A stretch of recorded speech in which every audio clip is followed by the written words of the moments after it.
Big boss ಮನೆಯಲ್ಲಿದ್ದಾಗ ನಿಮ್ಮ ಅಭಿಪ್ರಾಯವನ್ನು ವ್ಯಕ್ತಪಡಿಸ್ಲಿಕ್ಕೆ ಇರುತ್ತೆ ಸರ್. ನೀವು ಅವಾಗ ಕಾವ್ಯನ ಹತ್ರ ಹೇಳ್ತೀರಾ, ಕಾವ್ಯನ ನಾಮಿನೇಟ್ ಮಾಡಿ ಹೇಳ್ತೀರಾ, ಗಿಲ್ಲಿ ಜೊತೆನೆ ತುಂಬಾ ಇಡ್ತೀಯಾ, ಅದೆಲ್ಲೋ ಲವ್ ಫ್ರೆಂಡ್ಶಿಪ್ ಏನೋ ಆಗ್ತಾ ಇದೆ ಅಂತ.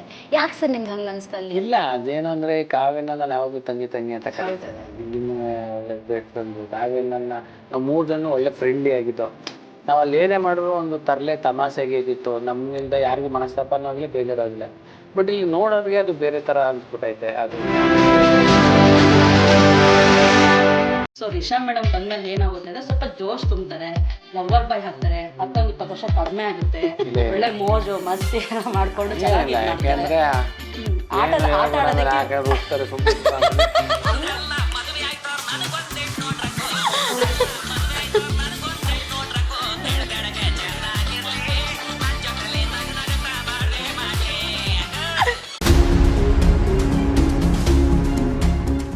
ಪಬ್ಲಿಕ್ ನೆಕ್ಸ್ಟ್ ಎಲ್ಲ ವೀಕ್ಷಕರಿಗೂ ನಮಸ್ಕಾರ. ನಾನು ನಿಮ್ಮ ಪ್ರೀತಿಯ ಚೈತನ್ಯ ಕೊಟ್ಟಾರಿ. ಪಬ್ಲಿಕ್ ನೆಕ್ಸ್ಟ್ ಅಂತ ಹೇಳಿ ಬಂದಾಗ, ಸೆಲೆಬ್ರಿಟಿ ಟಾಕ್ ಅಂತ ಹೇಳಿ ಬಂದಾಗ, ಬಿಗ್ ಬಾಸ್ ಸೆಲೆಬ್ರಿಟಿ ಅಂತ ಹೇಳಿ ಬಂದಾಗ ಗೊತ್ತಾಗಿರ್ಬೋದು ಚೈತನ್ಯ ಇವತ್ತು ಯಾರ ಜೊತೆ ಇದ್ದಾಳೆ ಅಂತ ಹೇಳಿ. ಬಿಗ್ ಬಾಸ್ ಮನೆಯಲ್ಲಿ ಇವ್ರದ್ದು ಆಟ ಅಂತ ಬಂದಾಗ ಇವ್ರ ನಗು ಆಗಿರ್ಬೋದು, ಇವರ ಮಾತಿನ ಶೈಲಿ ಆಗಿರ್ಬೋದು, ಪಂಚ್ ಡೈಲಾಗ್ ಆಗಿರ್ಬೋದು, ಅದಕ್ಕೆ ಫೇಮಸ್ ಇವರು.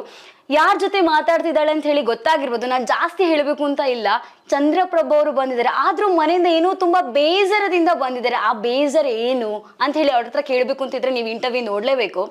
ಚಂದ್ರಪ್ರಭು ಅವ್ರ ಜೊತೆ ಅವ್ರ ಮುದ್ದಿನ ಮಡದಿ ಅಂತ ಹೇಳ್ಬೋದು. ಅವ್ರು ಕೂಡ ನನ್ನ ಜೊತೆ ಭಾರತಿ ಅವರು ಕೂಡ ಇದ್ದಾರೆ. ಬನ್ನಿ ಅವ್ರ ಇಬ್ಬರ ಹತ್ರನೂ ಕೂಡ ಮಾತಾಡ್ತಾ ಹೋಗೋಣ. ಇಬ್ರಿಗೂ ಕೂಡ ಇವತ್ತಿನ ಕಾರ್ಯಕ್ರಮಕ್ಕೆ ಸ್ವಾಗತ. Thank you. ಹೇಗಿದ್ದೀರಾ? ಚೆನ್ನಾಗಿದ್ವಿ, ಇಬ್ರು ಚೆನ್ನಾಗಿದ್ವಿ. ಓಕೆ, ಚಂದ್ರು ಸರ್, ನಿಮ್ಮ ಹತ್ರ ಫಸ್ಟ್ ಹೇಳ್ಬೇಕು, ಮೊದಲಿಗೆ ಕಂಗ್ರಾಚುಲೇಷನ್. 6 ವಾರಗಳ ಕಾಲ ಬಿಗ್ ಬಾಸ್ ಮನೆಯಲ್ಲಿ ಕಾಳಗಳ್ದಿದ್ದೀರಾ, ಹೆಂಗ ಅನಿಸ್ತಾ ಇದೆ? ತುಂಬ ಖುಷಿ ಒಂಥರ. ಯಾಕೆಂದರೆ ಬಿಗ್ ಬಾಸ್ ಅಂದ ತಕ್ಷಣ ಒಂದು ದೊಡ್ಡ ಅರಮನೆ ಅಲ್ವೇ, ಎಲ್ರಿಗೂ ಒಂದು ಆಸೆ, ಒಂದು ದೊಡ್ಡ ಶೋ. ಅಲ್ಲಿಗೆ ಗೆಲ್ತೀವೋ ಸೋಲ್ತೀವೋ ಅದು ಬೇರೆ, ಬಟ್ ಅಲ್ಲಿ ಹೋಗ್ಬೇಕು ಅಂತಲೇ ಎಷ್ಟೋ ಲಕ್ಷಾಂತರ ಜನರು ಕಾಯ್ತಾ ಇರ್ತಾರೆ ಬಿಗ್ ಬಾಸ್ ಮನೆಗೆ ಅಂತ. ನನಗೂ ಎಷ್ಟೋ ವರ್ಷದ ಕನಸಾಗಿತ್ತು ಬಿಗ್ ಬಾಸ್ ಮನೆಗೆ ಹೋಗ್ಬೇಕು ಅಂತ. ಈ ವರ್ಷ ಹೋಗಿದ್ದೀನಿ ಅಂದರೆ ಅದು ತುಂಬ ಖುಷಿನೂ ಐತೆ. ಭಾರತಿ ಮ್ಯಾಮ್, ನಿಮ್ಮ ಹತ್ರ ಕೇಳಬೇಕು. ನೀವು ಫಸ್ಟೇ ಹೇಳಿದ್ರಿ ಸುದೀಪ್ ಸರ್ ಇವರನ್ನ ಎಂಟ್ರಿ ತಗೊಳ್ಳುವಾಗಲೇ, ಚಂದ್ರು ಸರ್ ಇದು ತುಂಬಾ ವರ್ಷಗಳ ಕನಸು ಬಿಗ್ ಬಾಸ್ ಮನೆ ಅನ್ನೋದು. ಅದ್ರ ಜೊತೆಗೆ ನಿಮ್ದು ಕೂಡ ಕನಸಾಗಿತ್ತು ಅವ್ರು ಬಿಗ್ ಬಾಸ್ ಮನೆಗೆ ಹೋಗ್ಬೇಕನ್ನುವಂಥದ್ದು. ಹೆಂಗನ್ಸ್ತು 6 ವಾರಗಳ ಕಾಲ ಟಿವಿಯಲ್ಲಿ ಗಂಡನನ್ನು ನೋಡಿ? ಖಂಡಿತ. ಇವಾಗ ಬಿಗ್ ಬಾಸ್ ಅನ್ನೋದು ಒಂದು ಮಹತ್ತರದ ಒಂದು ದೊಡ್ಡ ವೇದಿಕೆ ಆಗಿದೆ.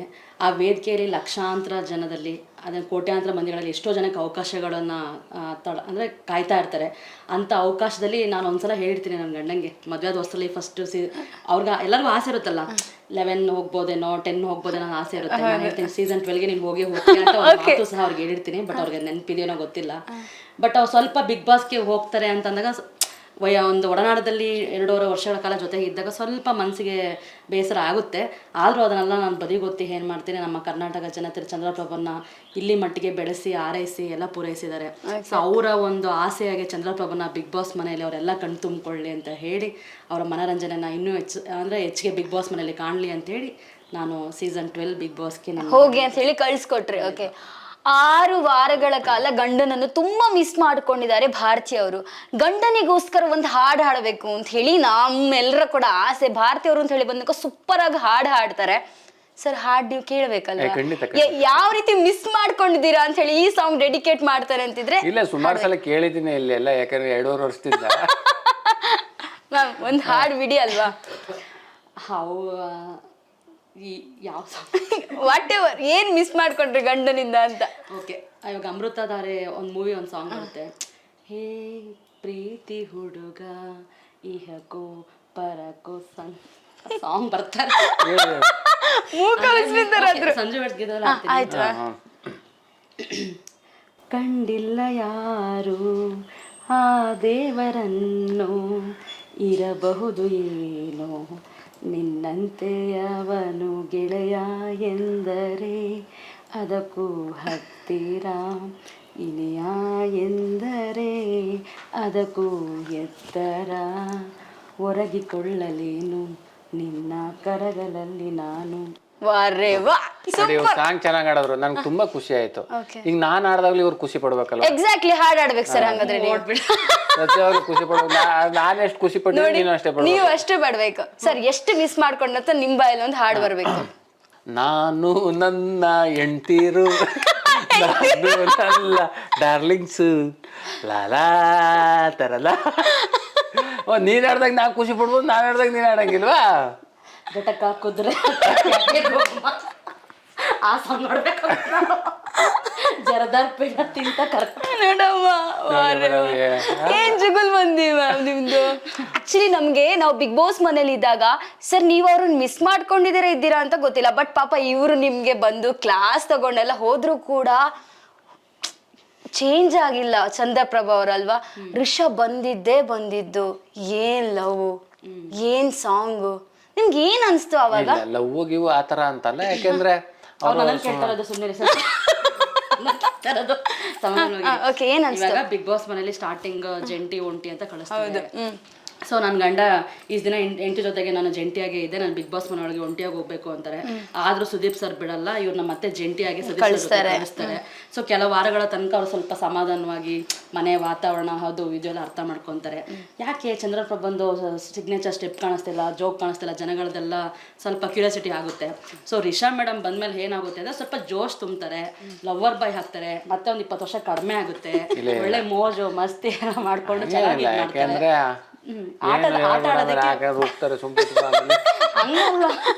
ಏನಿಲ್ಲ, ಯಾಕೆಂದ್ರೆ ಅಲ್ಲಿ ಎಲ್ಲ ಸ್ಪರ್ಧಿಗಳೇ ಅಲ್ಲಿ ತನಕ.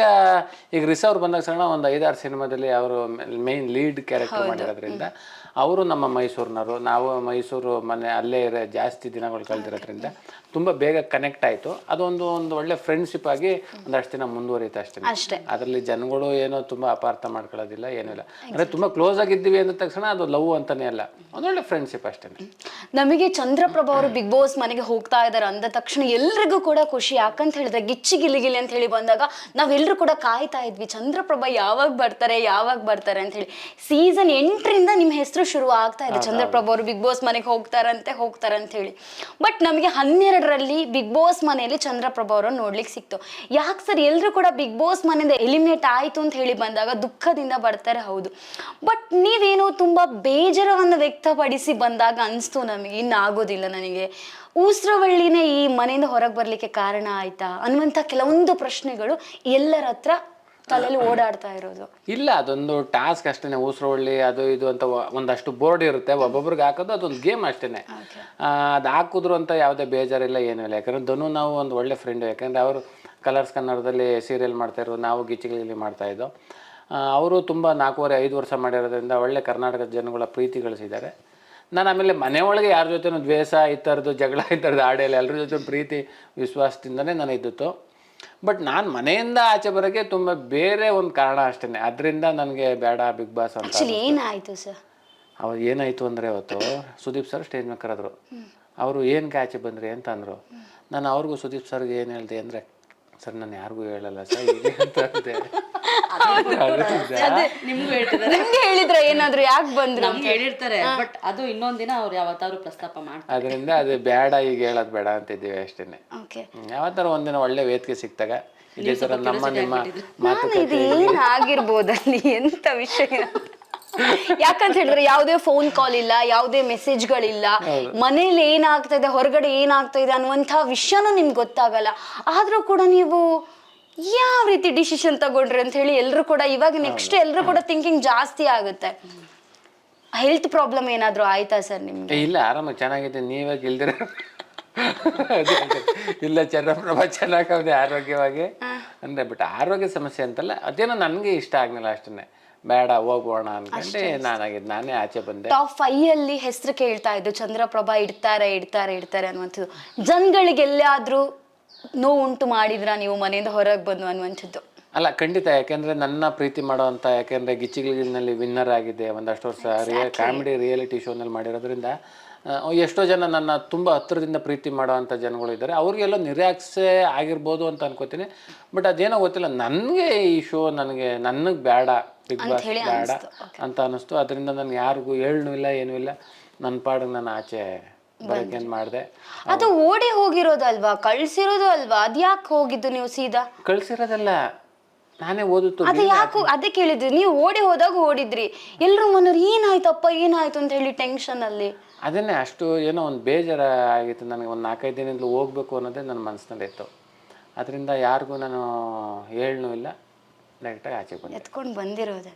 ಓಕೆ, ಇವಾಗ ನಿಮ್ಮ ಬಟ್ಟೆಗಳನ್ನೆಲ್ಲ ಹಾಕಿ ಗಿಲ್ಲಿ ತುಂಬಾ ಮಿಸ್ ಮಾಡ್ಕೊಳ್ತಾ ಇದಾರಂತ ನಿಮ್ಮನ್ನ, ಏನ್ ಹೇಳ್ತೀರಾ ಗಿಲ್ಲಿಗೆ? ಇಲ್ಲ ಆ ಥರ ಏನೂ ಇಲ್ಲ. ಈಗ ನಾವು ಅಲ್ಲಿದ್ದಾಗ ತುಂಬಾ ಕ್ಲೋಸ್ ಈ ಥರ ಆದಾಗ ಅವ್ರದ್ದು ನಾವು ಹಾಕೊಳ್ಳೋದು ನಮ್ದು ಹಾಕೊಳ್ಳೋದು ಆ ಒಂದು ಸ್ನೇಹ ಬೆಳೆದ್ಬಿಡ್ತದೆ. ಅದರಿಂದ ಈಗ ಸತೀಶ್ ಅಣ್ಣವ್ರದ್ದು ನಾನು ಸರ್ಟ್ ಹಾಕೊಂಡಿದ್ದೀನಿ ಇಲ್ಲ ಕೋಣ ಅಂತ ಆ ಥರ ಹಂಗೆ ವಿಶ್ವಾಸ ಅಷ್ಟೇ. ಎಲ್ಲರ ಹತ್ರನೂ ಅದು ಈಸಿ ಹಾಕೊಳಕ್ಕಾಗೋದಿಲ್ಲ. ತುಂಬ ಹತ್ರದ ಸ್ನೇಹ ಬೆಳೆದಾಗ ಆ ಥರ ಹಂಗೆ ಶೇರ್ ಮಾಡ್ಕೋತೀವಿ. ಅವಾಗ್ಲೇ ಮಾತಾಡ್ದಾಗೆ ಬಿಗ್ ಬಾಸ್ ಮನೆ ಅಂತ ಹೇಳಿ ಬಂದಾಗ ಜಂಟಿಯಾಗಿ ಬಿಗ್ ಬಾಸ್ ಮನೆಗೆ ಎಂಟ್ರಿ ಕೊಡ್ತೀರಾ ಸರ್. ಸತೀಶ್ ಸರ್ ನಿಮ್ಗೆ ಪಾರ್ಟ್ನರ್ ಆಗಿರ್ತಾರೆ. ಒಂದಿನ ಎಲ್ಲೂ ಜಗಳ ಮಾಡದಿರುವಂತಹ ಚಂದ್ರಪ್ರಭಾ ಟ್ರಿಗರ್ ಆಗ್ತಾರೆ ಅಂತ ಹೇಳಿದ್ರೆ ನಿಮ್ಮ ಲೈಫನ್ನು ನೀವು ಅವ್ರಿರುವಷ್ಟು 1-2 ವಾರಗಳ ಕಾಲ ನೀವು ವಾಶ್ರೂಮ್ ಅಲ್ಲೇ ಕಳ್ಕೊಂಡಿರ್ತೀರಾ ನಿಮ್ಮನ್ನು ನೀವು. ಯಾಕೆ ಆ ಟೈಮಲ್ಲಿ ಅಷ್ಟು ಟ್ರಿಗರ್ ಆದ್ರೆ ನೀವು ಅನ್ನುವಂಥದ್ದು? ಇಲ್ಲ, ಅದು ಅದ್ರ ಬಗ್ಗೆ ಮಾತಾಡೋದೇ ಬೇಡ ಅಂತ ಅನ್ಕೋತೀನಿ. ಯಾಕೆಂದರೆ ಅದು ತುಂಬ ಕ್ಲಾರಿಟಿ ಎಲ್ಲ ಗೊತ್ತಿದೆ ಜನಗಳಿಗೆ. ಅಂದರೆ ನಾವು ಒಟ್ಟಾರೆ ಅವ್ರನ್ನ ಹೊರತುಪಡಿಸಿ ನಾನು ಒಟ್ಟಾರೆ ಅಷ್ಟು 18 ಜನ ಬಗ್ಗೆನೂ ಹೇಳ್ಬೇಕು ಅಂದರೆ ನಾವೆಲ್ಲ ಸ್ಪರ್ಧಿಗಳು. ಬಿಗ್ ಬಾಸ್ ಮನೆಗೆ ಹೋಗಿದ್ವಿ ಅಂದರೆ ನಮ್ಮ ಗೆಲ್ಲೋದ್ರ ಕಡೆನೇ ಜಾಸ್ತಿ ಗಮನ ಇರಬೇಕು. ಆ ಕಡೆ ಈ ಕಡೆ ಹೋಯ್ತು ಅಂದರೆ ಏನಾಗ್ಬಿಡ್ತದೆ ಅಂದರೆ ಬೇಗ ಮುಂದೆ ಹೋಗ್ಬಿಡ್ತಾರೆ, ಹಿಂದೆ ಉಳ್ಕೊಬಿಡ್ತಾರೆ. ಅದರಿಂದ ನಾವು ಅಲ್ಲಿಗೆ ಹೋದಾದ್ಮೇಲೆ ಗೆಲ್ಲೋ ಕಡೆನೇ ಇರಬೇಕು ಅನ್ನೋದು ನಮ್ಮ ಇದ್ರ ಕಡೆಯಿಂದ ಏನೋ ಒಂದು ಸ್ವಲ್ಪ ಸಣ್ಣ ಪುಟ್ಟ ಆಗಿತ್ತು. ಅದು ಬಿಟ್ಟರೆ ಬೇರೆ ಏನೂ ಇಲ್ಲ. ಈಗಲೂ ಅವರು ಅಂದರೆ ನನಗೆ ತುಂಬ ಅಭಿಮಾನ ಪ್ರೀತಿ.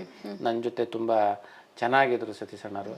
ಈ ಹೊರಗಡೆ ಬಂದಿದ್ದಾಗ ನಾನೇ ಅವ್ರಿಗೆ ಫೋನ್ ಮಾಡ್ತೀನಿ, ನಾಳೆ ನಾಡ್ದು ಯಾವತ್ತೋ ಅವ್ರ ಜೊತೆ ಭೇಟಿ ಆಗ್ತೀನಿ, ಮಾತಾಡ್ತೀನಿ. ಅವ್ರ ಪ್ರಾಡಕ್ಟ್ಗಳನ್ನೆಲ್ಲ ಹಾಕಿ ಚಂದ್ರಪ್ರಭಾ ಅವರು ತುಂಬಾ ಬಿಳಿ ಆಗಿದ್ದಾರೆ ಅಂತ. ಹೌದಾ ಮ್ಯಾಮ್, ನಿಮ್ಗೂ ಅನ್ಸ್ತಾ? ನೀವೇ ನ್ಯಾಚುರಲ್ ನೋಡ್ತಾ ಇದ್ದೀವಿ.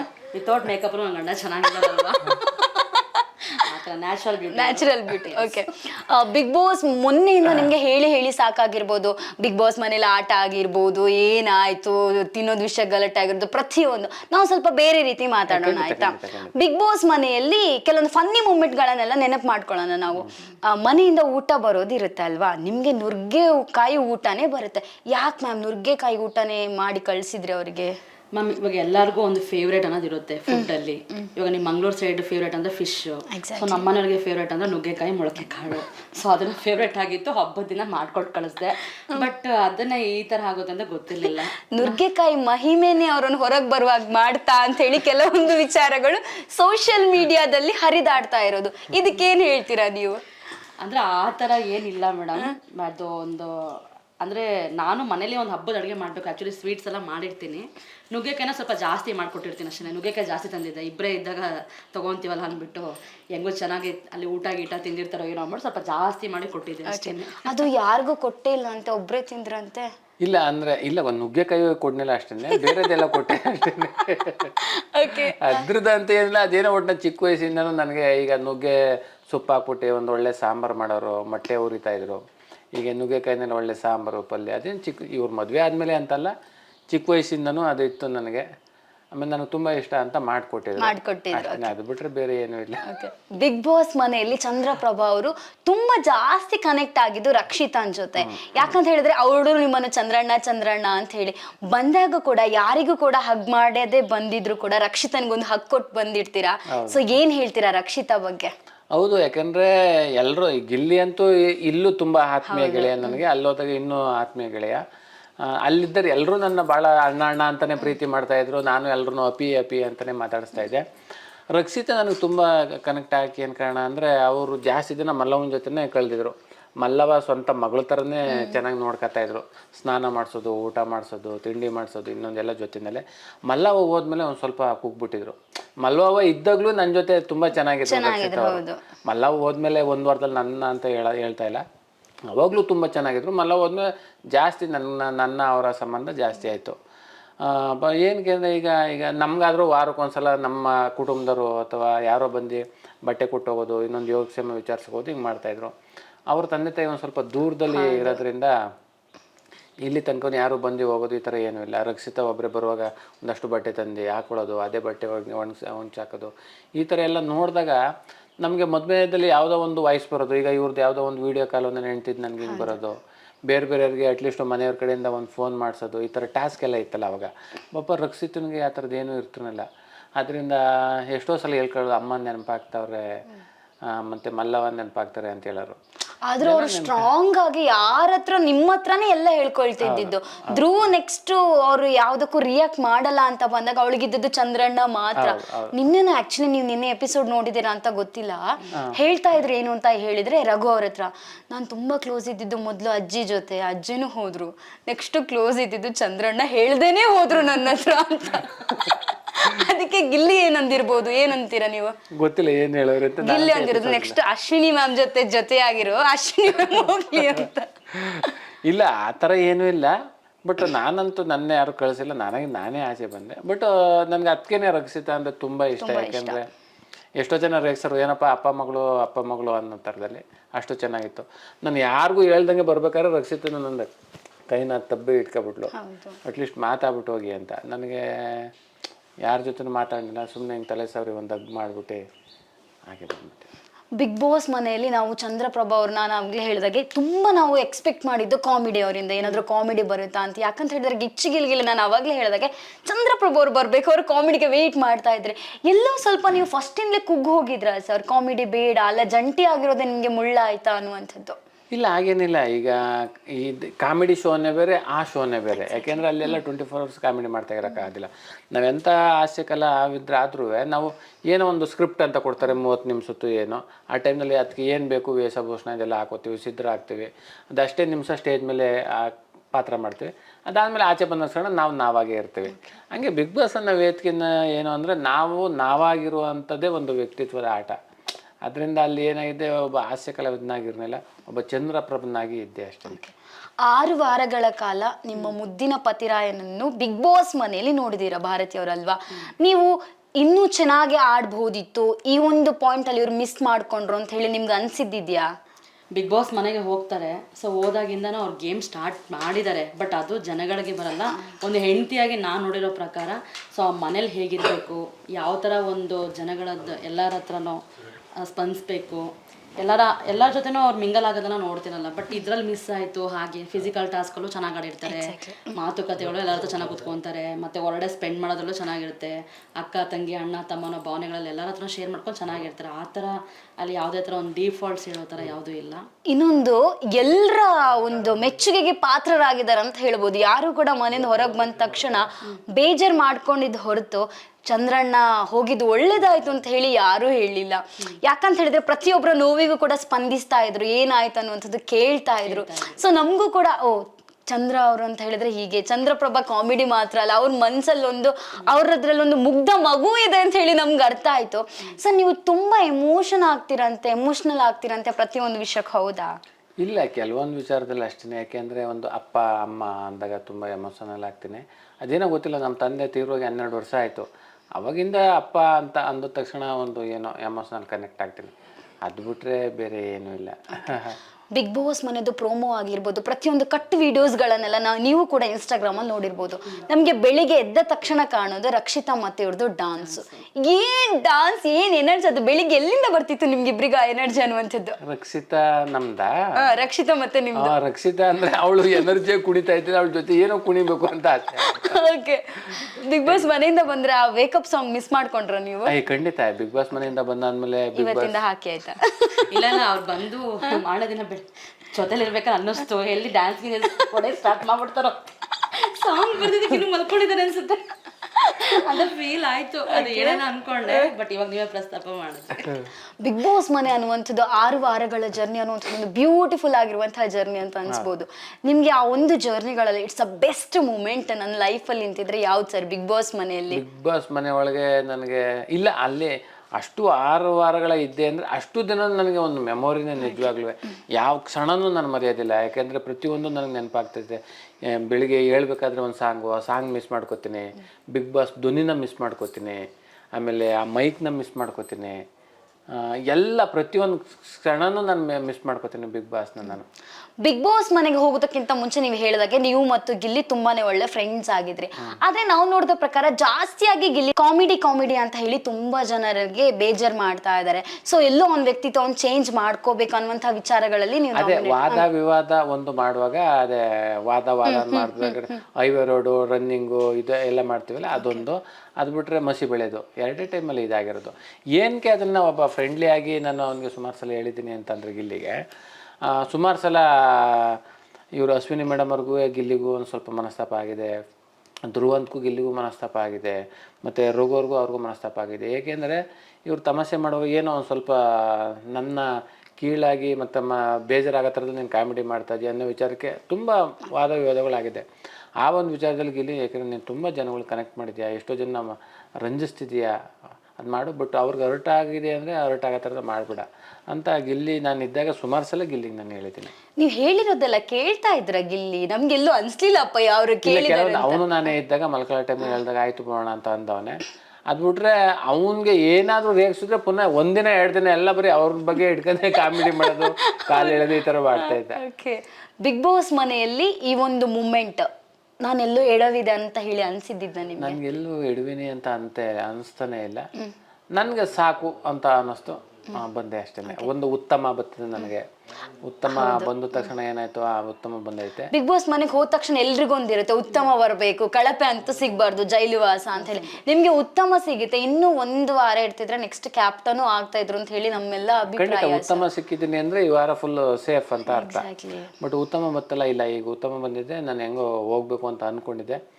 ಅವಾಗ್ಲೇ ಅನ್ಕೊಂಡಿದ್ರಿ ಉತ್ತಮ ಸಾಕು ನಾನು ಹೋಗ್ತೇನೆ? 4-5 ದಿನದಿಂದ ನಾನು ಹೋಗ್ಬೇಕು ಅಂತ ಅನ್ಕೊಂಡಿದ್ದೆ. ನನಗೆ ಉತ್ತಮನೂ ಸಿಕ್ತು, ಆ ಉತ್ತಮ ಸಿಕ್ಕೈತೆ, ಈಗ ಹೋಗ್ಬೋಣ ಅಂತ ಅನ್ಕೊಂಡು ಅವತ್ತು ನಿರ್ಧಾರ ಮಾಡ್ಕೊಂಡು ಸ್ವಯಂ ಘೋಷಿತವಾಗಿ ನಾನು ಆಚೆ ಬಂದೆ. ಮ್ಯಾಮ್, ಬಿಗ್ ಬಾಸ್ ಮನೆಯಲ್ಲಿ ಇವ್ರು ಅಷ್ಟಕ್ಕೆ ಆಚೆಗೆ ಬರ್ತಾರೆ, ನಿಮ್ಗೆ ಆ ಮೂಮೆಂಟ್ ನೋಡಿ ಏನ್ ಅನ್ಸ್ತು ಅಂತ ಹೇಳಿ? ಮ್ಯಾಮ್, ಖಂಡಿತವಾಗೂ ಅದು ಬೇಸರದ ಸಂಗತಿನೇ. ಅಂದರೆ ಅವರು ಬಿಗ್ ಬಾಸ್ ಮನೆ ಅನ್ನೋದು ಅವ್ರದ್ದು ಒಂದು ಕನಸಾಗಿರುತ್ತೆ. ಸೊ ಮನೆಗೆ ಹೋಗ್ತಾರೆ, ಆ ಕನಸು ನನಸಾಗುತ್ತೆ. ಸೊ ಗೆಲುವು ವಿಕ್ಟ್ರಿ ಅನ್ನೋದು ಯಾರೋ ಅಲ್ಲಿ ಒಬ್ಬರಿಗೇನೆ ಸಿಗೋದು. ಸೊ ವಿಕ್ಟ್ರಿಲಿ ಇವ್ರು ಯಾಕೆ ಇಷ್ಟು ಬೇಗ ಜರ್ನಿ ಮುಗಿಸಿ ಬರ್ತಾರೆ ಅಂತ ಬೇಸರ ಆಗ್ತು. ಬಟ್ ಅವ್ರು ಏನೋ ಒಂದು ಡಿಸಿಷನ್ ತೊಗೊಂಡು ಬರ್ತಾರೆ ಅಂದರೆ ಅದಕ್ಕೊಂದು ಅರ್ಥ ಇರುತ್ತೆ ಅಂತೇಳಿ ನಾನು ಮನದಟ್ಟು ಮಾಡಿಕೊಂಡೆ. ಸೊ ಅದರಿಂದ ನಾನು ಏನೋ ಅದನ್ನು ಕೇಳೋಕ್ಕೆ ಇದು ಮಾಡೋಕ್ಕೆ ಹೋಗಲಿಲ್ಲ. ಅವ್ರು ಏನೋ ಒಂದು ಕಾರಣಾಂತರದಿಂದ ಬಂದಿದ್ದಾರೆ ಅಂತೇಳಿ ನಾನು ಸುಮ್ಮನೆ ಆಗ್ತೀನಿ. ಬಿಗ್ ಬಾಸ್ ಮನೆಯಿಂದ ಚಂದ್ರಪ್ರಭು ಅವರು ಮನೆಗೆ ಬರ್ತಾರೆ, ಮನೆಗೆ ಬಂದ್ಮೇಲೆ ನೀವು ಫಸ್ಟ್ ಮಾಡಿಕೊಟ್ಟಿರುವಂಥ ಅಡಿಗೆ ಯಾವುದು ಅವರಿಗೆ? ಅದನ್ನು ಅವ್ರ ಬಾಯಲ್ಲೇ ಕೇಳಿ. ಏನ್ ಸರ್, ಯಾವ್ದು ಅಡಿಗೆ ಏನೆಲ್ಲ ಬರೋದ್ರೊಳಗೆ ಅಚ್ಚುಕಟ್ಟಾಗಿ ನುಗ್ಗೆಕಾಯಿ ಪಲ್ಯ ಮಾಡಿದ್ರು, ನುಗ್ಗೆಕಾಯಿ ಸಾರು ಮಾಡಿದ್ರು. ನುಗ್ಗೆಕಾಯಿ ಸಾಂಬಾರಲ್ಲಿ ನಿಜವಾಗ್ಲೂ ಅನ್ನ ಊಟ ಮಾಡೋಕ್ಕೂ ಟೇಸ್ಟ್ ಇರ್ತದೆ, ಮುದ್ದೆ ಊಟ ಮಾಡೋ. ನೀವು ಹಿಂದೆ ಎಲ್ಲ ಮದುವೆ ಮಾಡ್ಬೇಕಾದ್ರೆ ನೋಡ್ಬೇಕಾಯ್ತು, ಬೇಳೆ ನುಗ್ಗೆಕಾಯಿ ಸಾಂಬಾರೇ ಜಾಸ್ತಿ, ಅತಿ ಹೆಚ್ಚು. ಅದು ಈ ಕಡೆ ಸೈಡ್ ಎಲ್ಲ ತುಂಬಾ ಅದೇ ಮಾಡ್ತಾ ಇದ್ರು, ನಮ್ಮ ಸೈಡ್ ಎಲ್ಲ ನಿಜವಾಗ್ಲೂ ಅದೇ ಇರ್ತಿತ್ತು. ಅವಾಗಿಂದಲೂ ಅದೇನೋ ಅಭ್ಯಾಸ. ನುಗ್ಗೆಕಾಯಿ ಸಾಂಬಾರ ಒಂದು 2-3 ದಿನ ಇಟ್ಟರು ತುಂಬ ಚೆನ್ನಾಗಿರುತ್ತೆ, ಏನೂ ಕೇಳೋದಿಲ್ಲ. ಅದರಿಂದ ಅದೇನೋ ಅದೊಂದು ಆಸೆ. ಅದರಿಂದ ಸರ್, ಮೊದಲಿನ 2 ವಾರಗಳು 3 ವಾರಗಳು ನಾವು ಬಿಗ್ ಬಾಸ್ ಮನೆಯಲ್ಲಿ ನೋಡಿದಾಗ ಧ್ರುವಂತ್ ಅವರು ಅವರಷ್ಟಕ್ಕೆ ಒಂದು ಮಲ್ಲಮ್ಮ ಅಂತ ಹೇಳಿ ಒಟ್ಟಿಗೆ ಇದ್ರು. ಇವಾಗ ಸಡನ್ಲಿ ಮನುಷ್ಯ ಚೇಂಜ್ ಆಗಿದ್ದಾರೆ, ಎಲ್ಲಿ ಮಾತಾಡ್ತಾರೆ ಅಂತ ಗೊತ್ತಿಲ್ಲ. ರಕ್ಷಿತನ ಟಾರ್ಗೆಟ್ ಮಾಡ್ತಾ ಇದ್ದಾರೆ. ಅವರು ಫೇಕ್ ಅಂತ ಹೇಳಿ ಕೆಲವರು ಹೇಳೋದು, ನೀವು ನೋಡಿರುವಂತಹ ಪ್ರಕಾರ ಧ್ರುವಂತ್ ಫೇಕಾ ಬಿಗ್ ಬಾಸ್ ಮನೆಯಲ್ಲಿ? ಇಲ್ಲ, ಅವರು ಮಲ್ಲವ ಆಗ್ಬೋದು, ರಕ್ಷಿತ ಆಗ್ಬೋದು, ಧ್ರುವಂತ್ ಅವರು ತುಂಬ ಒಂದು ಫ್ಯಾಮಿಲಿ ಥರನೇ ಇದ್ರದು. ಏನಪ್ಪ, ಈಗ ಯಾರೋ ಒಬ್ರು ತಂದೆ ಬಂದ್ಬಿಟ್ರೆ ಗಂಡ ಹೆಂಡತಿ ಅಪ್ಪ ಮಗಳ ಥರನೇ ಆಗೋದಿಲ್ಲ ಅನ್ನೋದರಿಂದ ಕಾಕ್ರೋಚ್ ಸುಧೀರಣ್ಣ ರೇಗಿಸ್ತಾ ಇದ್ರು, ತುಂಬ ಚೆನ್ನಾಗಿದ್ರು. ಆಮೇಲೆ ಮಲ್ಲವ ಹೋಗ್ಬೇಕಾದ್ರೂ ಅವ್ರಿಗೆ ತುಂಬ ದುಃಖ ಆಯಿತು ರಿಯಲಿ. ಅದರಲ್ಲಿ ಯಾವುದೇ ಥರದ ಫೇಕ್ ಅಂತ ಇರಲಿಲ್ಲ. ನಿಜವಾಗ್ಲೂ ಮಲ್ಲವನ್ನ ಅವ್ವ ಅನ್ಕೊಂಡೆ ಭಾಳ ಪ್ರೀತಿ ಮಾಡ್ತಾಯಿದ್ದೆ. ಅವ್ರ ಭಾವನೆಯಲ್ಲೂ ಮಗ ಅನ್ನೋದಿತ್ತು. ಮಲ್ಲವ ಹೋದ್ಮೇಲೆ ರಕ್ಷಿತಾ ಮತ್ತು ಧ್ರುವರು ಏನಕ್ಕೆ ಮನಸ್ತಾಪ ಆಗೈತೆ ಅಂತ ಸತ್ಯವಾಗ್ಲೂ ನಮ್ಗೆ ಗೊತ್ತಿಲ್ಲ. ಒಟ್ಟಿನಲ್ಲಿ ಈಗ ಮಾತಾಡ್ತಾ ಇಲ್ಲ ಅವರಿಬ್ರು. ಬಟ್ ಏನಕ್ಕೆ ಜಗಳ ಆಗಿದೆಯಾ, ಏನಕ್ಕೆ ಮನಸ್ತಾಪ ಆಗಿದೆಯಾ ಅಂತ ನಾವು ಕೇಳೋಕ್ಕೆ ಹೋಗಿಲ್ಲ. ನಮಗಂತೂ ಅದ್ರ ಬಗ್ಗೆ